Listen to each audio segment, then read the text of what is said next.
नमस्कार, study IQ platform पर आपका स्वागत है। आज हम लोग बात करेंगे इन्वायरमेंट एंड इकोलॉजी से संबंधित जो हमारा लेक्चर 2 है, उस पर क्या कुछ महत्वपूर्ण कंपाइलेशन के अंतर्गत हम आपको बताएंगे। इस सभी संदर्भ में आज की चर्चा टिकी रहेगी। और मैंने आपको बताया भी है कि यूपीएससी की जो परीक्षा होने वाली है 5 जून को, आईएएस का जो आप इम्तिहान देने वाले हैं, इसके पॉइंट ऑफ व्यू से पूरा का पूरा लगभग एक साल का जो कंपाइलेशन है, ये कंपाइलेशन इस प्रोग्राम के माध्यम से, लक्ष्य 2022 प्रोग्राम के माध्यम से देने की कोशिश की जा रही है। इसके तहत कई सारे विषयों के जो कंपाइलेशन है वो आपको उपलब्ध कराए भी गए हैं, और जैसे कि अर्थव्यवस्था, राज्य व्यवस्था, अंतर्राष्ट्रीय संबंध, विभिन्न संगठनों से संबंधित जो महत्वपूर्ण कंपाइलेशंस थे, जो इन सूचकांक से संदर्भित कंपाइलेशन थे, इन सभी के संदर्भ में आपको कुछ न कुछ वीडियोस उपलब्ध करवाए गए हैं। मेरी उम्मीद है कि आप इन सभी वीडियोस को बेहतर तरीके से रिवाइज कर रहे होंगे, पढ़ रहे होंगे और अपनी तैयारी को अंतिम रूप देने की कोशिश कर रहे हैं। So all the best. बढ़ते हैं आगे बढ़ने से पहले कुछ महत्वपूर्ण सूचनाएं मैं आपको देना चाहूँगा। महत्वपूर्ण सूचना इस कंटेक्स्ट में है कि स्टडी आईक्यू प्लेटफॉर्म के द्वारा यूपीएससी प्री और मेंस दोनों के पॉइंट ऑफ व्यू से इंग्लिश और इंग्लिश में कोर्सेज शुरू हो चुके हैं, ये शायद आपको पता भी हो। और इसके अलावा एक अन्य जो महत्वपूर्ण जानकारी है वो ये है कि यूपीएससी की प्री मेंस के लिए हिंदी में एक कोर्स और लॉन्च किया गया है, जो केवल हिंदी माध्यम में है, और बाकी जो इंग्लिश और इंग्लिश माध्यम में है ये कोर्स, ये पहले से भी शुरू हो चुका है। तो आपके जो भी जानने वाले, जो भी आपके परिवार से संबंधित कोई लोग यदि इस परीक्षा की तैयारी के लिए विचार कर रहे हैं, इस परीक्षा के लिए वो कमर कसना चाहते हैं, तो इससे जुड़ सकते हैं, इस कोर्स से वो अपना नाता जोड़ सकते हैं और अपने सपने को अंजाम दे सकते हैं। क्वालिटी एजुकेशन के तहत अफोर्डेबल कॉस्ट के माध्यम से, अफोर्डेबल कॉस्ट के जरिए इस कोर्स को पूरा कराया जा रहा है, और लगभग 1000 से भी अधिक लेक्चर्स की व्यवस्था इस कोर्स के माध्यम से की गई है। इसके अलावा आपके लेक्चर से संबंधित यदि कोई भी विद्यार्थी को डाउट होता है, तो डाउट को क्लियर करने के लिए लाइव डाउट क्लियर सेशन की भी व्यवस्था इस कोर्स के माध्यम से की गई है ना। तो ये सब कुछ महत्वपूर्ण सुविधाएं इस कोर्स के माध्यम से आपको मिल सकती हैं। इसके साथ साथ जो भी समसामयिक घटनाक्रम से जुड़ी हुई जानकारियां हैं विभिन्न विषयों के संदर्भ में, उससे संदर्भित भी वीडियोज़ इसमें उपलब्ध कराए जा रहे हैं। साथ ही MCQ आधारित भी कुछ कार्यक्रम चलाए जा रहे हैं, जिसके माध्यम से हिंदी और अंग्रेजी दोनों भाषाओं में आपको स्टडी आईक्यू के ऐप पर यूपीएससी, यूपीपीसीएस, एमपीपीसीएस के लिए जो एक टेस्ट तरीके से आप इसकी तैयारी कर सकते हैं। मल्टीपल चॉइस क्वेश्चंस बहुत सारे विषयों से संदर्भित आपको यहाँ पर मिल सकते हैं, उपलब्ध हो सकते हैं। उसके माध्यम से आप अपनी तैयारी को और बेहतर कर सकते हैं। ये सब कुछ महत्वपूर्ण सुविधाएं इन कोर्स के माध्यम से, इस ऐप के माध्यम से दी जा रही हैं। आप अपने स्तर पर जो भी आपको सुविधाजनक लगे उसके हिसाब से आप इसका उपयोग कर सकते हैं, और साथ ही अपने संबंधियों को, अपने संपर्क में जो भी लोग हैं, उन्हें इस संदर्भ में जानकारी भी दे सकते हैं, ताकि वे भी इसका बेहतर लाभ उठा सकें। तो आइए बढ़ते हैं। आज की जो पहली खबर हमने ली है वो है कि लगभग 100 हिमालयन ग्रिफॉन्स की मृत्यु हुई है। ये कहाँ पर मृत्यु हुई है? ये असम में इनकी मृत्यु हुई है।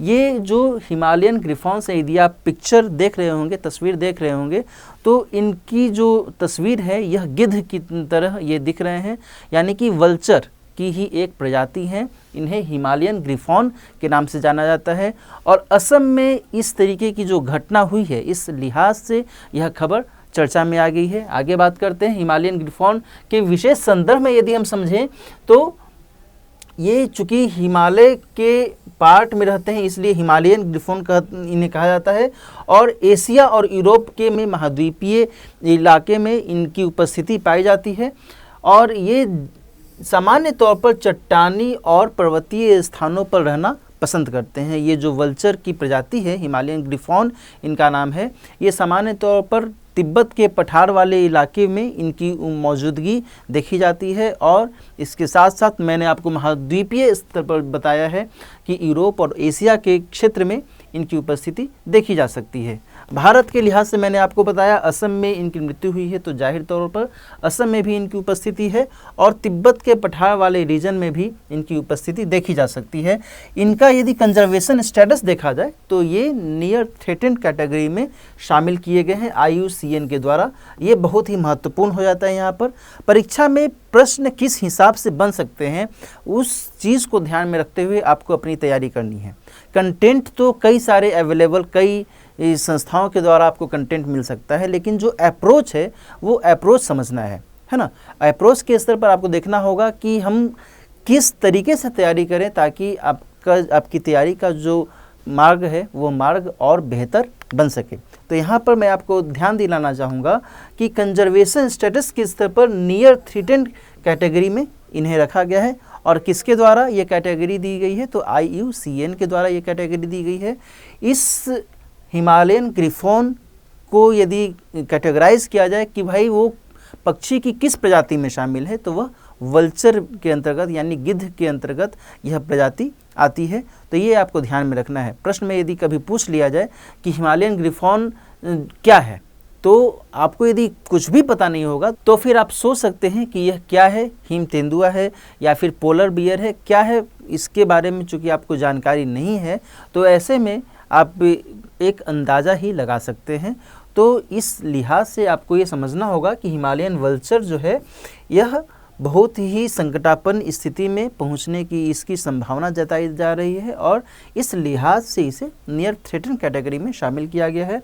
यहाँ पर मैं आपको दर्शाने की कोशिश करूँगा कि ये नियर थ्रेटेंड कैटेगरी है और जो सबसे अंतिम जो कैटेगरी मानी जाती है वह क्या मानी जाती है? वह विलुप्त कैटेगरी या फिर एक्सटिंक्ट कैटेगरी मानी जाती है।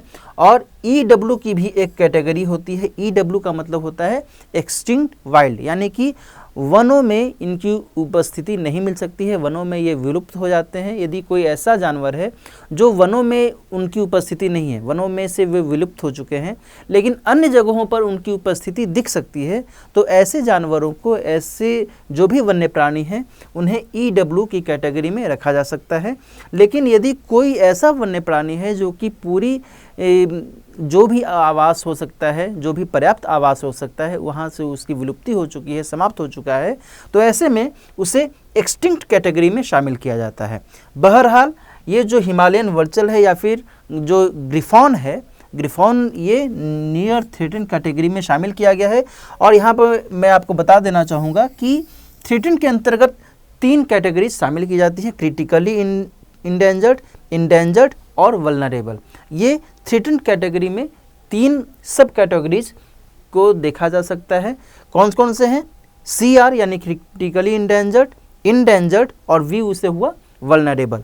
और सबसे जो इधर राइट हैंड साइड में यदि आप देख रहे होंगे तो ये क्या कहलाता है? लीस्ट कंसर्न कैटेगरी इसे कहा जाता है। तो इस तरीके से डिवीज़न किया जाता है स्टेटस किसी भी वन्य प्राणी के संदर्भ में या फिर पक्षियों के संदर्भ में, इस तरीके से दर्जा दिया जाता है। तो अभी की न्यूज़ के हिसाब से यदि हम हिमालयन ग्रिफॉन की बात करें तो ये नियर थ्रेटेंड कैटेगरी में शामिल किए गए हैं। और नियर थ्रेटेंड कैटेगरी का मतलब ही ये हुआ कि वे वल्नरेबल के इर्द गिर्द वो भटक रहे हैं, वल्नरेबल के पास वो आ चुके हैं। यदि जैसे ही वो वल्नरेबल हो गए तो मान लीजिए कि वो थ्रेटेंड कैटेगरी में शामिल हो गया। तो ये कुछ कैटेगरीज के स्तर पर भी आपको ध्यान में रखना चाहिए। आगे बात करते हैं। एक नई खबर है कि भारतीय आर्कटिक पॉलिसी के संदर्भ में एक नई जो खबर निकल कर सामने आ रही है वो ये है कि India and the Arctic building a partnership for sustainable development नाम से एक रिपोर्ट जारी की गई है। एक पॉलिसी के स्तर पर यह रिपोर्ट जारी की गई है और इस लिहाज से यह खबर बहुत ही महत्वपूर्ण हो जाती है। ये भारत की आर्कटिक पॉलिसी से संदर्भित यह जो खबर है, इस लिहाज से बेहतर ये होगा कि इस पॉलिसी से संदर्भित जो भी महत्वपूर्ण जानकारियां हैं वो आपको उपलब्ध हो सके। और आर्कटिक पॉलिसी के अंतर्गत, भारत की आर्कटिक पॉलिसी के अंतर्गत 6 पिलर्स को शामिल किया गया है। और इन 6 पिलर्स की यदि हम बात करें तो पहली बात इसमें यह की गई है कि भारत के वैज्ञानिक अनुसंधान और सहयोग को महत्व दिया जा सके, साथ ही जलवायु और पर्यावरणीय संरक्षण को महत्व मिल सके। इसके अलावा आर्थिक और मानवीय विकास पर जोर दिया गया है, साथ ही परिवहन और संपर्क की बात की गई है, कनेक्टिविटी की बात की गई है इस पॉलिसी के तहत।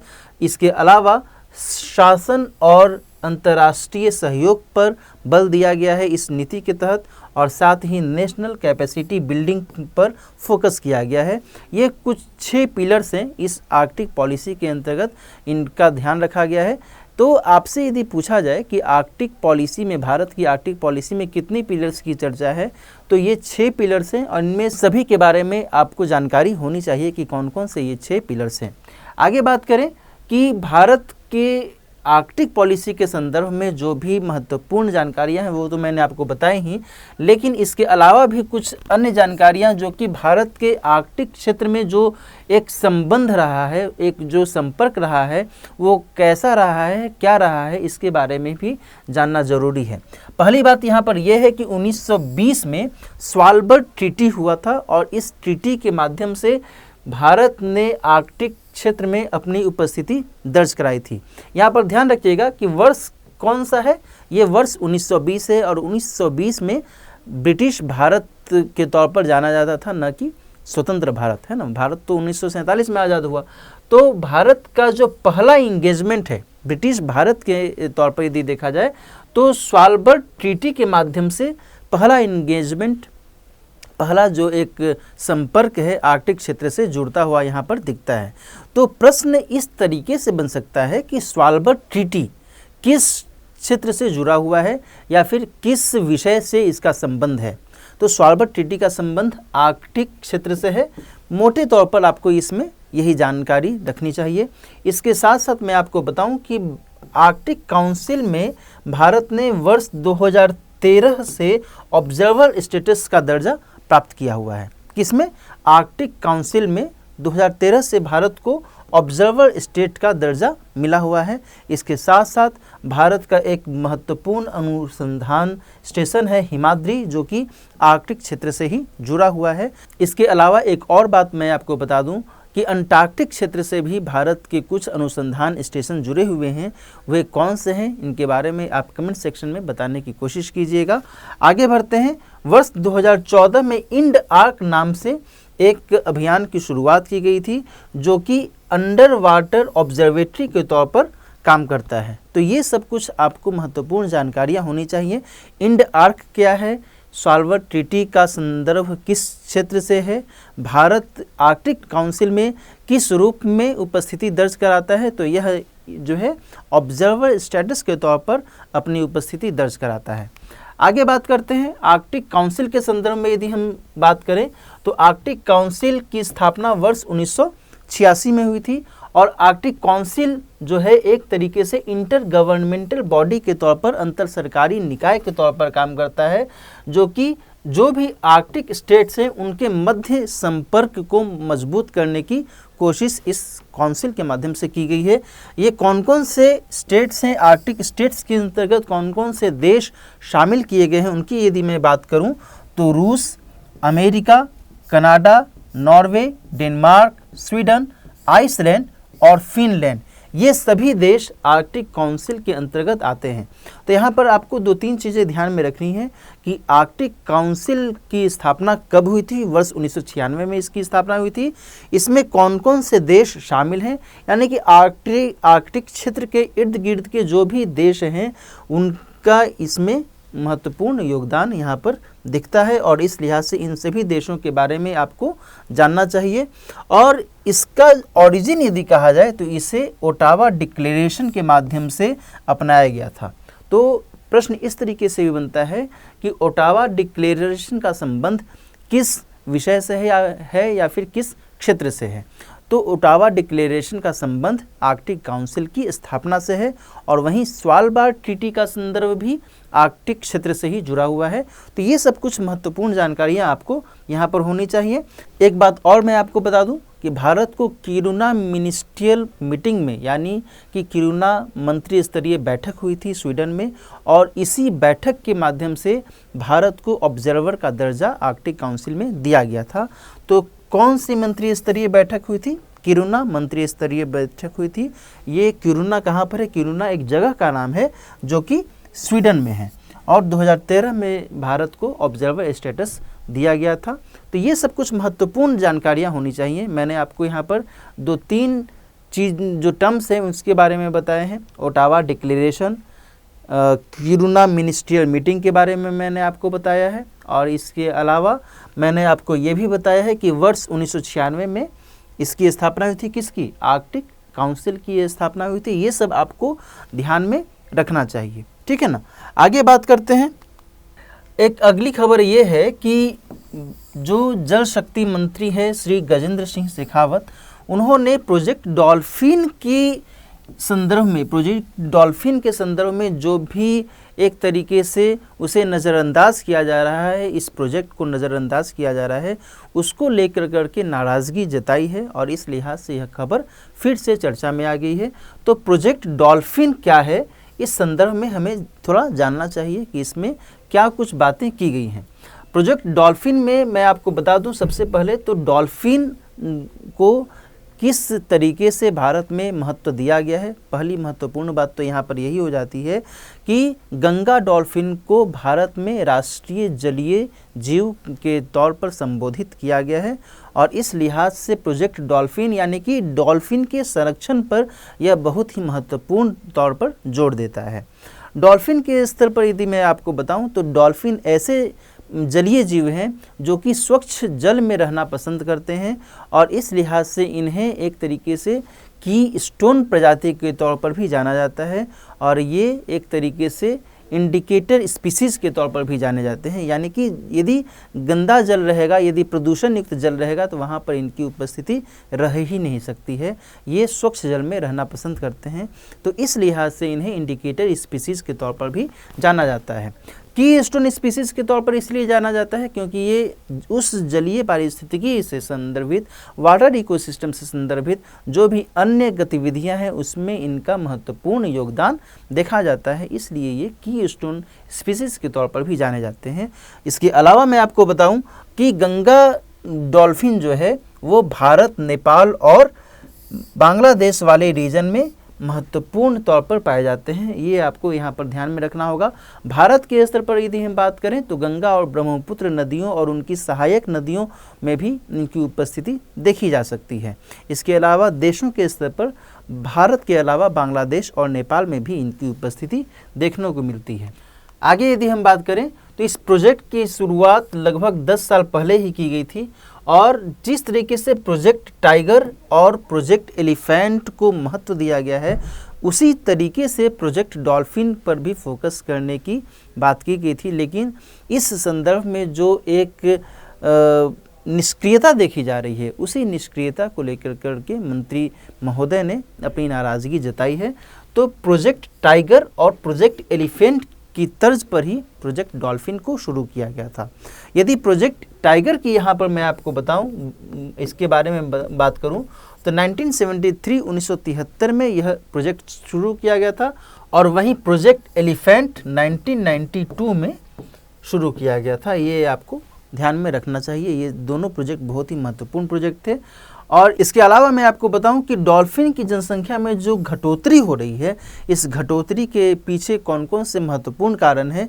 पहला महत्वपूर्ण कारण तो यही है कि इन्हें मारा जा रहा है, साथ ही इनके आवास का नुकसान हो रहा है, इनके आवास को क्षति पहुंच रही है, और इसके अलावा बहुत ही बड़े पैमाने पर जो मत्स्यन हो रहा है, फिशिंग हो रहा है, इस कारण भी इनकी संख्या में कमी देखी जा रही है। इन सभी पर नियंत्रण करने के लिहाज से ही प्रोजेक्ट डॉल्फिन की शुरुआत की गई थी। आगे बात करते हैं, यदि गंगेटिक डॉल्फिन के विशेष संदर्भ में समझें तो इनका जो हैबिटेट है, इनका जो आवास है, मैंने आपको बताया कि भारत, नेपाल और बांग्लादेश के क्षेत्र में इनकी उपस्थिति देखी जाती है, और पूरे भारत में इनकी उपस्थिति जो मैंने आपको बताई कि गंगा और ब्रह्मपुत्र नदियों का जो क्षेत्र है उनमें इनकी उपस्थिति बड़े पैमाने पर देखी जाती है। वर्तमान में इनकी संख्या लगभग 2500 से 3000 है, और इन्हें सूसू के नाम से भी जाना जाता है। इनका एक वैकल्पिक नाम है सूसू, इस नाम से भी इन्हें जाना जाता है। एक और रोचक बात इनके संदर्भ में ये है कि ये दृष्टिहीन होते हैं और अपने मार्ग को लोकेट करने के लिए, अपने रास्ते को का पता लगाने के लिए ये इको का इस्तेमाल करते हैं, यानी कि अपनी आवाज़ निकालते हैं और देन फिर प्रतिध्वनि जो इन्हें सुनाई देती है उसके आधार पर ये अपने मार्ग को लोकेट करते और साथ ही अपने आहार का भी पता लगाते हैं। तो इस तरीके से इनकी कुछ महत्वपूर्ण विशेषताएं यहाँ पर दिख सकती हैं। IUCN की कैटेगरी में यदि हम बात करें तो इन्हें इंडेंजर्ड कैटेगरी में शामिल किया गया है, यानी कि ये संकटापन्न श्रेणी के अंतर्गत शामिल हैं IUCN में। वहीं साइट्स के अंतर्गत इन्हें अपेंडिक्स 1 में रखा गया है, यानी कि मोस्ट इंडेंजर्ड कैटेगरी में इन्हें शामिल किया गया है। साइट्स के बारे में मैंने आपको लेक्चर 1 में भी बताया था, यदि आपने वो लेक्चर नहीं देखा होगा तो वो लेक्चर आप देख लीजिएगा। उसमें मैंने साइट्स के बारे में विशेष तौर पर बताया था कि इसमें कितनी अपेंडिसेस होते हैं और साइट्स का मतलब क्या होता है, साइट्स यूएन का सदस्य है या फिर यूएन का एक ऑर्गन है या नहीं है, उससे जुड़ा हुआ है या फिर उससे जुड़ा हुआ नहीं है, इसके बारे में मैंने लेक्चर 1 में बताया था।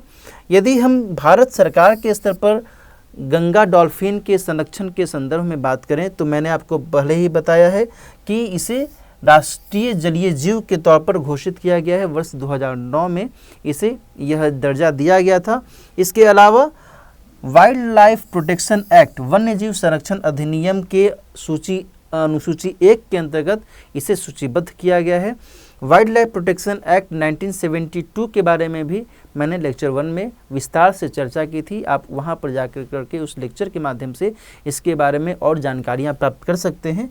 तो ये सब कुछ महत्वपूर्ण तथ्य गंगा डॉल्फिन से, गैंगेटिक डॉल्फिन से जुड़े हुए हैं। अगली खबर की ओर रुख करते हैं। IPCC यानी कि inter governmental panel on climate change, इस संस्था के द्वारा एक रिपोर्ट जारी की गई है और उसका नाम है climate change 2022 impacts, adaptation and vulnerability.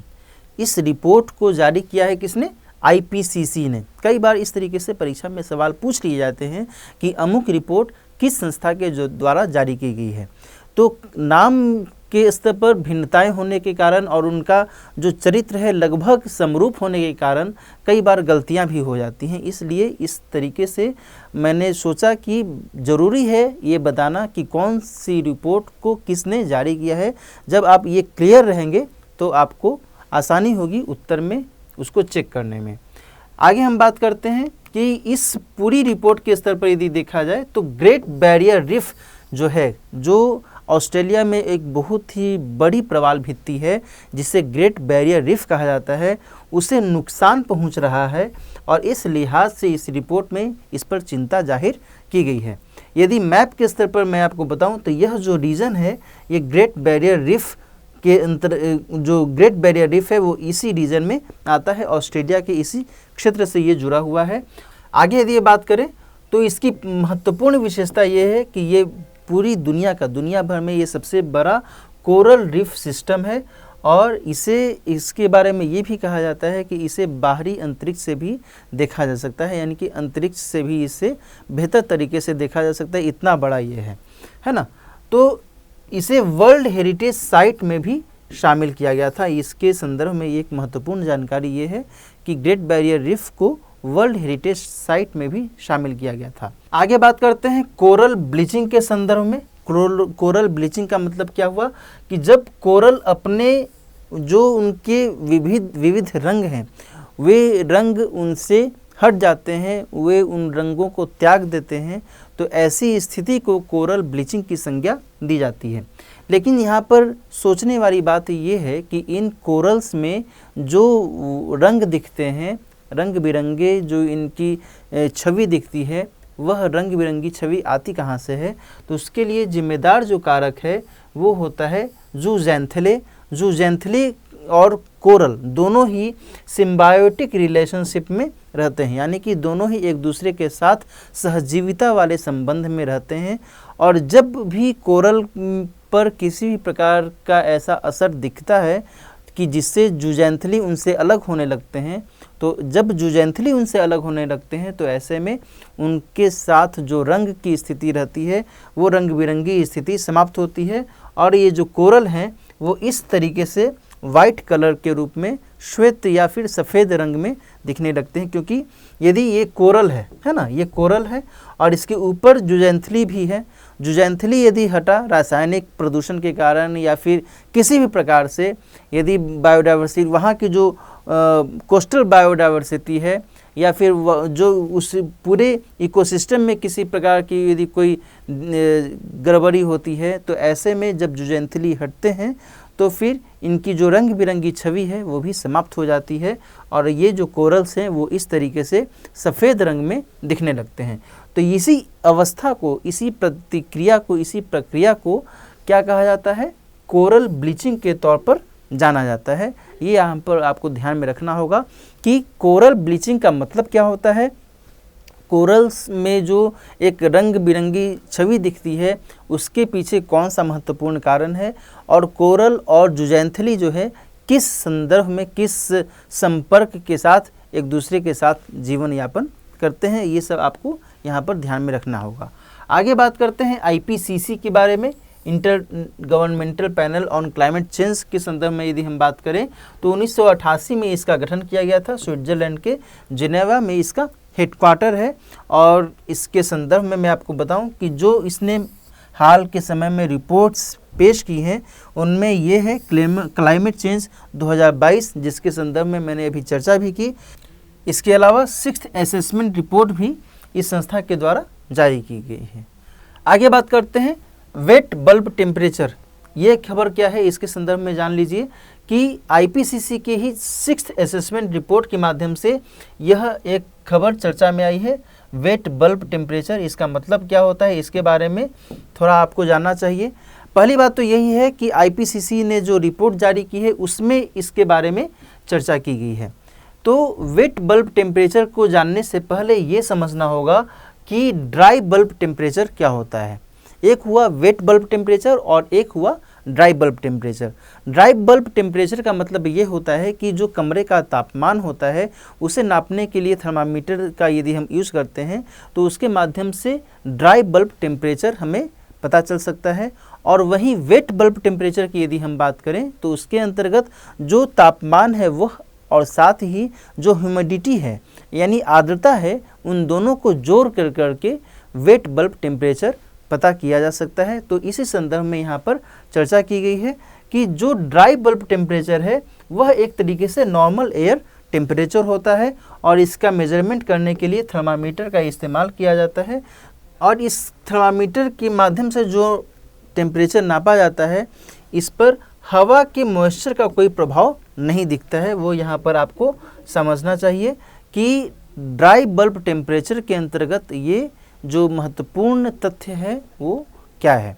तो यहाँ पर ह्यूमिडिटी को शामिल नहीं किया जा रहा है। यहाँ वेट बल्ब टेम्परेचर के स्तर पर मैंने आपको पहले भी बताया कि हीट और ह्यूमिडिटी दोनों को यदि ऐड कर दिया जाए तब वेट बल्ब टेम्परेचर को नापा जा सकता है, पता लगाया जा सकता है। और इसे साझा तौर पर क्या नाम दिया जाता है, हीट इंडेक्स का नाम दिया जाता है। तो यह टर्म भी बहुत ही महत्वपूर्ण है।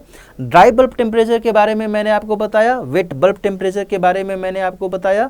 वेट बल्ब टेम्परेचर को साझा तौर पर हीट इंडेक्स के नाम से जाना जाता है और हीट इंडेक्स यदि ज़्यादा होगा तो वह मानव स्वास्थ्य के लिहाज से वह नुकसानदेह हो सकता है। तो ये सब कुछ महत्वपूर्ण यहाँ पर आपको जानकारियाँ होनी चाहिए। इसके अलावा मैं आपको बताऊं कि क्लाइमेट चेंज और हीट इंडेक्स को यदि हम एक साथ जोड़ते हुए देखें तो ये माना जा रहा है कि हीट इंडेक्स में बढ़ोतरी हो रही है, उसका बुरा इम्पैक्ट मानव स्वास्थ्य पर पड़ रहा है और यह जो है बहुत ही चिंता का विषय है। तो इस तरीके से हीट इंडेक्स के स्तर पर भी यहाँ पर आपको ध्यान में रखना होगा कि हीट इंडेक्स किस तरीके से कार्य करता है और इसका मानव शरीर के संदर्भ में किस हिसाब से इसका महत्व देखा जा सकता है। आगे बात करें, नई खबर ये है कि प्रधानमंत्री महोदय जी ने वर्ल्ड सस्टेनेबल डेवलपमेंट समिट आयोजित जो हुआ था उसे संबोधित किया है और इस लिहाज से यह खबर चर्चा में आई है। इस समिट की जो थीम थी वह थीम थी towards a resilient planet ensuring a sustainable and equitable future. इस थीम को आपको ध्यान में रखना होगा, किस समिट में इस थीम का इस्तेमाल किया गया है और इस समिट का आयोजन किया गया था TERI टेरी के द्वारा, जिसे क्या नाम दिया जाता है? The energy and research institute, the energy and research institute, है ना। तो टेरी के माध्यम से यह समिट आयोजित किया गया था। प्रधानमंत्री महोदय ने चूंकि इसका संबोधन किया था, इसमें संबोधन दिया था अपना, इस लिहाज से यहाँ पर महत्वपूर्ण हो जाता है इसके बारे में जानकारी देना। अगली खबर की ओर रुख करते हैं। पर्यावरण, वन और जलवायु परिवर्तन मंत्रालय के द्वारा एक प्रकाशन किया गया है। क्या प्रकाशन किया गया है? Plastic waste management amendment rules 2022 नाम से यह पब्लिशिंग किया गया है। नाम इसे क्या दिया गया है? Plastic waste management amendment rules 2022, है ना। यानी कि पहले भी ये रूल्स आ चुके हैं, अब इनमें अमेंडमेंट किया गया है और इस लिहाज से इसे देखना जरूरी है कि इसमें क्या कुछ अमेंडमेंट्स किए गए हैं। पहला महत्वपूर्ण अमेंडमेंट तो ये किया गया है कि जो भी पोस्ट कंज्यूमर प्लास्टिक वेस्ट हैं उनको चेक किया जाए, उनको एड्रेस किया जाए। पोस्ट कंज्यूमर प्लास्टिक वेस्ट का मतलब क्या हुआ कि मान लीजिए आप उपभोक्ता हैं, आपने बाज़ार से कोई सामान खरीदा और सामान में थैला, जो प्लास्टिक का थैला आपको मिला उसका आपने यूज़ किया और उसके बाद उस थैले को आपने फेंक दिया। तो आपने एज अ कंज्यूमर प्लास्टिक का उपयोग तो किया लेकिन बाद में उसे फेंक दिया। तो पोस्ट कंज्यूमर प्लास्टिक्स जो हैं उनको कैसे चेक किया जाए, उनको कैसे उनका निपटान किया जाए, इस विधेयक में इस बात पर जोर दिया गया है। इस लिहाज से यहाँ पर एक्सटेंडेड प्रोड्यूसर रिस्पॉन्सिबिलिटी को बढ़ाने की भी कोशिश की गई है कि EPR या फिर एक्सटेंडेड प्रोड्यूसर रिस्पॉन्सिबिलिटी को महत्व दिया जाए। EPR या एक्सटेंडेड प्रोड्यूसर रिस्पॉन्सिबिलिटी के संदर्भ में मैंने लेक्चर 1 में भी जिक्र किया था। इसके बारे में मैंने आपको जो बताया था उसमें ये बातें आप ध्यान में रखिएगा कि जो भी प्रोड्यूसर्स होते हैं, जो भी प्लास्टिक के निर्माण से जुड़े हुए निर्माता हैं, उनके ऊपर ये जवाबदेही दी गई है कि आप प्लास्टिक का जो निर्माण कर रहे हैं आपको इस पर भी ध्यान देना चाहिए कि आप उसका पुनर्चक्रण करें, यानी उसका रिसाइकिल करें, उसे पुनर्उपयोग में लाएं और उसका बेहतर डिस्पोजल कर सकें। तो ये सब रिस्पॉन्सिबिलिटीज़ दी गई हैं किसे? तो जो भी प्रोड्यूसर्स होते हैं उनको ये रिस्पॉन्सिबिलिटीज़ दी गई हैं, इसलिए इसे नाम दिया गया है एक्सटेंडेड प्रोड्यूसर रिस्पॉन्सिबिलिटी। तो यहाँ पर मैंने आपको ये बताया है कि ये जो एक्सटेंडेड प्रोड्यूसर रिस्पॉन्सिबिलिटी की जो बात की जा रही है, इसमें 4 कैटेगरीज को महत्व दिया गया है। पहली कैटेगरी के अंतर्गत जो भी सिंगल प्लास्टिक लेयर्स वाले प्लास्टिक्स हैं उनको रखा गया है। दूसरी कैटेगरी के अंतर्गत रिजिड फ्लेक्सिबल प्लास्टिक्स के साथ साथ मल्टीपल प्लास्टिक लेयर्स को शामिल किया गया है। और वहीं तीसरी कैटेगरी के अंतर्गत मल्टी लेयर प्लास्टिक पैकेजिंग को शामिल किया गया है, जिसमें कम से कम एक जो लेयर हो वह नॉन प्लास्टिक हो। और इस तरीके से यहाँ पर कैटेगरी 3 को महत्व दिया गया है। इसके साथ साथ कैटेगरी 4 में कंपोस्टेबल प्लास्टिक को रखा गया है। तो ये 4 कैटेगरीज में डिवीज़न किया गया है EPR के तहत। इन 4 कैटेगरीज में प्लास्टिक्स को किस किस स्तर पर अलग किया गया है, इस पर भी आपको ध्यान रखना होगा कि कौन सी कैटेगरी में किस तरीके की प्लास्टिक्स, किस प्रकार के प्लास्टिक को रखा गया है। आगे बात करते हैं कि पोस्ट कंज्यूमर प्लास्टिक के कलेक्शन के लिहाज से टारगेट्स और टाइमलाइंस भी फिक्स करने की बात इस बिल के माध्यम से की गई है। इसके अलावा टेक बैक मैकेनिज्म की व्यवस्था की गई है। बहुत ही महत्वपूर्ण है टर्म, यहाँ पर ध्यान रखिएगा। टेक बैक मैकेनिज्म, इसकी व्यवस्था किस संदर्भ में की गई है? तो प्लास्टिक के ही संदर्भ में इसकी व्यवस्था की गई है। परीक्षा में सवाल इस तरीके से भी पूछ सकता है कि टेक बैक मैकेनिज्म का मतलब क्या होता है, या फिर इसका संदर्भ या इसका संबंध किस क्षेत्र से है। तो आपको जब ऑप्शंस मिलेंगे ABCD के तौर पर, जब ऑप्शंस मिलेंगे तो वहाँ पर चीज़ें जो हैं उधेड़ बूंद वाली हो सकती हैं, फंस सकती हैं। तो इस लिहाज से यहाँ पर मैंने आपको ध्यान दिलाने की कोशिश की है कि टेक बैक मैकेनिज्म प्लास्टिक से संबंधित है। इसका मतलब क्या होता है? इसका मतलब ये होता है कि जो प्रोड्यूसर्स हैं वो वापस भी ले सकते हैं प्लास्टिक, है ना। यदि जो भी कंज्यूमर प्लास्टिक का उपयोग करते हैं, प्लास्टिक का उपयोग करने के बाद अब उनके लिए प्लास्टिक का कोई मतलब नहीं रह जाता है, तो ऐसे उपभोक्ताओं से वापस प्लास्टिक ले लिया जा सकता है, ले लिया जाना चाहिए, इस पर भी बल दिया गया है इस विधेयक के अंतर्गत। और इस लिहाज से टेक बैक मैकेनिज्म को इसमें शामिल किया गया है।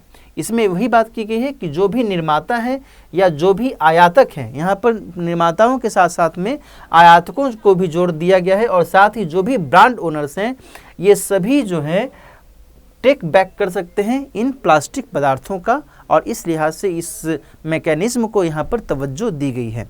यदि स्टेजेस की बात करें कि स्टेज के अंतर्गत यदि डिवीज़न किया जाए तो कौन कौन से स्टेज में किस हिसाब से डिवीज़न किया गया है, वो ये है कि स्टेज 1 के अंतर्गत 25% जो भी मटेरियल्स वो तैयार करते हैं उसे टेक बैक किया जा सकता है। और ये जो अवधि यहाँ पर दर्शाई गई थी ये 2021-22 तक की अवधि दर्शाई गई थी।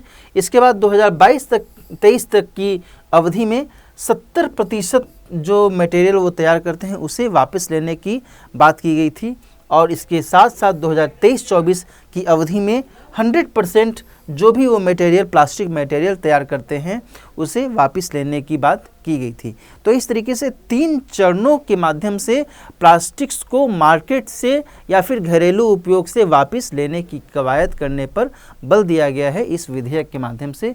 इसलिए यह महत्वपूर्ण हो जाता है कि टेक बैक मैकेनिज्म का मतलब क्या है और इसे किस किस हिसाब से डिस्ट्रीब्यूट किया गया है, इस हिसाब से आपको यहाँ पर ध्यान में रखना होगा। आगे की खबर है कि the one planet summit for the ocean का आयोजन किया गया है। कहाँ पर?